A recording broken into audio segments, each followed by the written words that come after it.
बिहार में दारूबाजों की होगी बल्ले बल्ले, खुलेआम बिकेगी शराब और नशेड़ियों का होगा बोलबाला। बढ़ेगा जहरीली शराब का कारोबार, शौं पर जमकर होगी राजनीति और प्रदेश भर में होगा हो हल्ला। राजनीतिक के चाणक्य ने दिया ऐसा बयान, महिलाएं भी देने लगी गाली। आखिर क्या है इसके पीछे की तिकड़म और क्या है राज?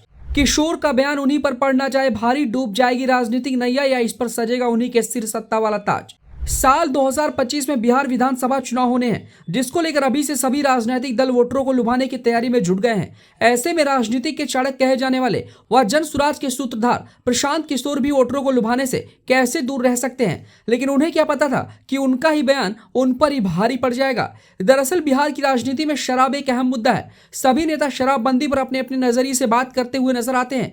ऐसे में प्रशांत किशोर ने भी शराबबंदी पर एक नया बयान दे दिया है और विवादों में घिर गए हैं। प्रशांत किशोर ने कहा कि विधानसभा चुनाव में अगर उनकी सरकार बनती है तो वो 15 मिनट के भीतर ही शराबबंदी नीति को खत्म कर देंगे। यानी प्रशांत किशोर की सरकार बनने के बाद बिहार में फिर से शराब का प्रचलन शुरू हो जाएगा। खुलेआम शराब बिकेगी, हर कोई बिना झिझक दारू पिएगा और एक बार फिर तेजी से जहरीली शराब का कारोबार जोर पकड़ेगा और लाशों के ढेर लगेंगे। लेकिन भैया अब आप सोच रहे होंगे और सवाल मन में यह भी गुजरा होगा कि किशोर साहब का इन सब से क्या लेना देना? उनके लिए जनता या तो कल ही मर जाए या आज मर जाए, वो तो बस सत्ता का सुख भोगना चाहते हैं। और शायद यही वजह रही है कि उन्होंने बिहार में शराबबंदी हटाने और उसे फिर से चालू करने की बात कह डाली।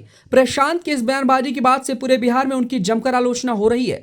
महिलाएं उनको ढूंढ रही हैं ताकि शराबबंदी हटाने के बयान पर उनसे तीखे सवाल जवाब किए जा सके। शराबबंदी होने के चलते बिहार में क्राइम ग्राफ रेट कम देखने को मिलता है और महिलाएं दिन हो या रात बेफिक्र होकर बिहार की सड़कों पर खुलेआम निर्भीक होकर घूमती हैं। ऐसे में अगर शराबबंदी खत्म हो जाएगी और दारू का प्रचलन शुरू होगा तो महिलाओं के लिए बड़ी आफत हो जाएगी। महिलाओं का सरेराह बेवड़ों से पाला पड़ेगा, क्राइम ग्राफ रेट भी तेजी से देखने को मिलेगी। लेकिन इन सब से किशोर साहब को क्या लेना देना? उन्हें तो बस किसी तरह सत्ता के सिंहासन पर काबिज होना है, इसके लिए चाहे कुछ भी करना पड़े। लिहाजा किशोर साहब ने दारूबाज वोटरों को साधने के लिए शराबबंदी हटाने की बात कह डाली। किशोर साहब के मुताबिक बिहार में शराबबंदी एक धंधा बन गया है। गांव गांव में लड़के शराब के धंधे में उतर गए हैं। प्रदेश भर में शराब की दुकानें भले ही बंद हैं, लेकिन होम डिलीवरी की सुविधा चालू है। लोगों में खाकी का खौफ खत्म हो चुका है। बहरहाल किशोर साहब का दांव अब उन पर ही भारी पड़ता दिखाई दे रहा है। बिहार के वोटर दबी जुबान में उनकी जमकर आलोचनाएं कर रही हैं और महिलाएं अब शब्दों तक का इस्तेमाल कर रही हैं।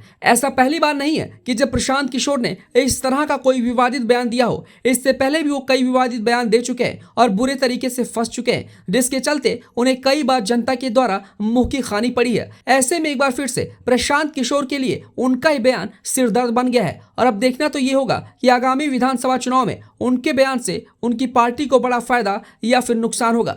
गौरतलब है कि पिछले विधानसभा चुनाव में नीतीश की सरकार बनने के बाद 1 अप्रैल 2016 में शराबबंदी को लागू किया गया था। बावजूद इसके हर साल जहरीली शराब से लोगों के मरने की खबरें आती रही हैं। ऐसे में अगर शराबबंदी हट जाएगी तो इससे बिहार की दिशा और दशा कैसी होगी, इस पर आप हमें कमेंट बॉक्स में कमेंट कर जरूर बताएं और चैनल को सब्सक्राइब करना ना भूलें।